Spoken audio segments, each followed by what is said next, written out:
2 टाके दिले त्यावर गोळा ठेवत आहे.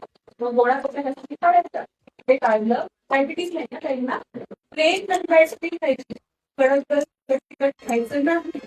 मऊ खायचं थंड खायचं. नॉनव्हेज खाता नॉनव्हेज नाही खायचं. ठीक आहे. आता आपण दात काढलं ड्रिल करून काढतात. ठीक आहे.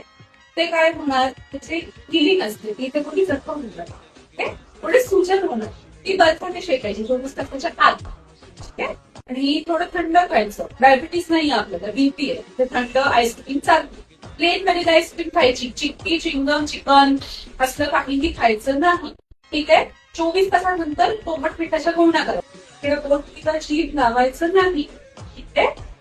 आणि थोडासा त्रास होणारे 2 टाके दिलेले आहेत. ते टाके एक 7 दिवसांनी मॅनकट काढायला घ्यायचं. ओके ते करणारे नाही फक्त टेबल काढणारे दिले.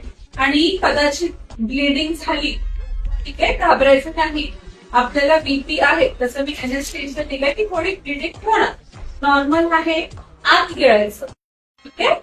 आणि घाबरायचं थंड वगैरे खायचं. थोडीशी ब्लिडिंग साहजिक आहे तुम्हाला कारण तुम्हाला एनएसटीशन मी जास्त स्ट्रॉंग नाही दिलाय माइंडच दिलाय.